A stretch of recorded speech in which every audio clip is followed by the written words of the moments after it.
Phosphor Dot friends, Earl at thelogbook.com, rewinding to 1979, rewinding to the arcade, and a really unique, unusual game that you probably have not seen in the wild. This is Sundance by Cinematronics, again released in 1979. As weird and wonderfully abstract as it looks, it will probably not surprise you at all to learn that this is a game designed and programmed by Tim Skelly, who later gave us such wonders as Reactor. The basic premise of the game, it's really intended to be two players, but one player can, accomplish something with it, or at least I will try to. You have two grids. Player 1 controls the bottom grid, player 2 controls the top grid. And you have all of these stars bouncing back and forth. You can open up a portal and swallow those stars for points. You can also open up a portal and fire something through it and score points that way, or make your opponent's or your second player's life much more difficult. It's kind of hard to explain without just showing you. So let's get around to the showing you part. Okay. I'm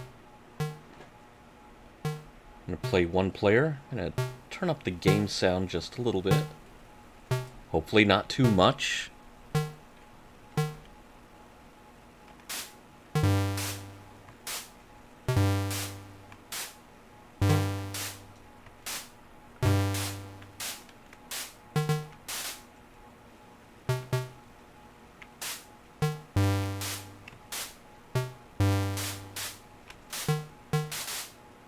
You can only open one portal at a time.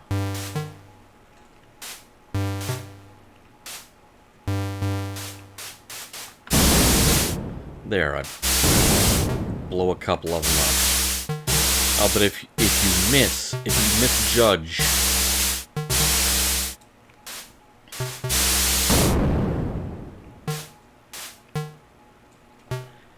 then your shot will ricochet forever.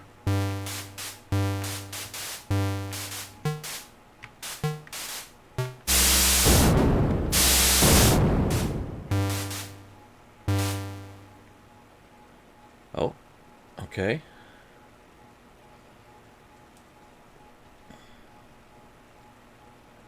So my score is 21. That's the whole game. That's it right there. Let's give it another shot.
As for why you haven't seen this game in person, or may not have seen this game in person,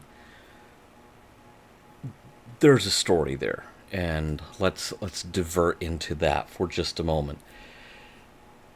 The game was released by Cinematronics, which had pioneered vector games in the 1970s, before other companies had super hits like Atari's Asteroids, with the same XY display technology.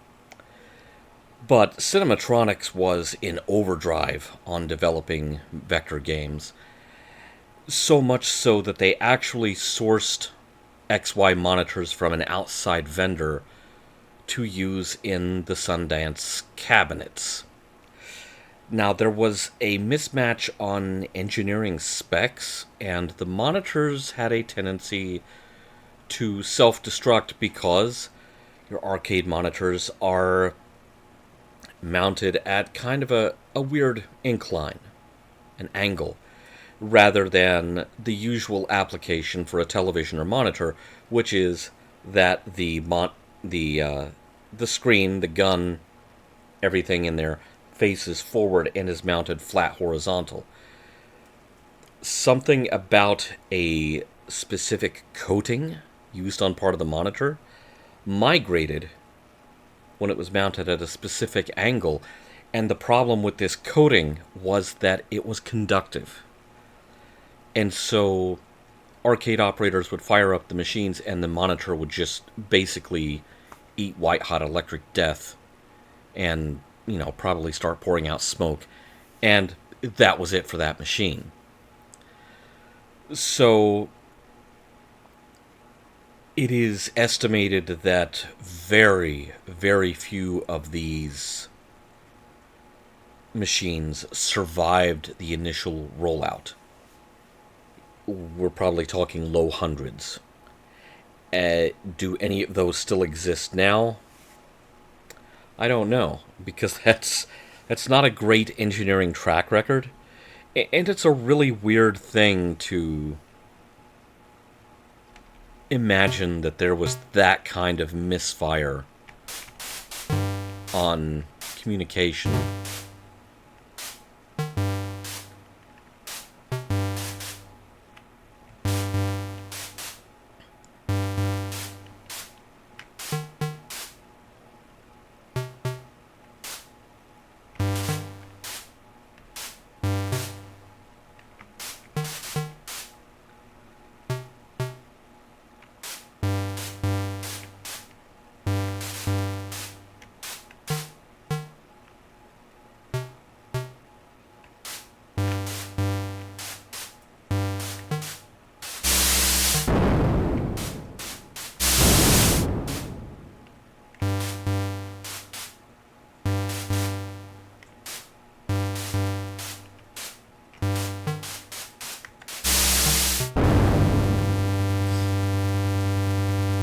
And then the grids start getting closer, which adds to the difficulty level.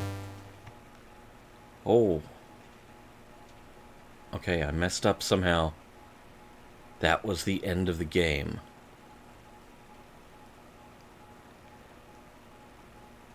Alright, we'll give it one more try. It's a really unique look, and it's just a really interesting...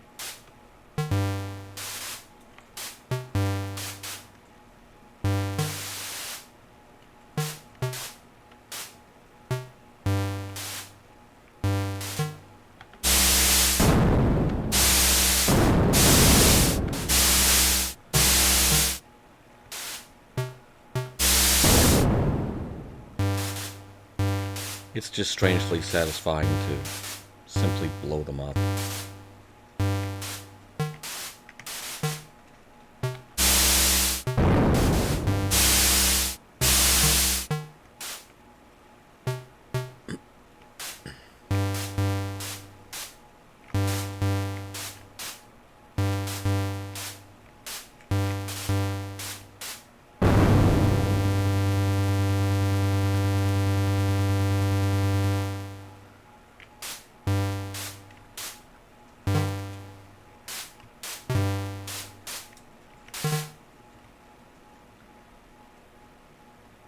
I guess they can only bounce so many times before your game is forfeited. Anyway, so there you go, Sundance by Cinematronics. A delightfully obscure little game from 1979. And it's just a really interesting play mechanic, a really interesting concept. I did some digging to confirm that this was a Tim Skelly game because everything about it, just playing it for the first couple or few times, everything about this game just screamed Tim Skelly at me. And I was aware that he was at Cinematronics at the time, and so not at all surprised to have that confirmed.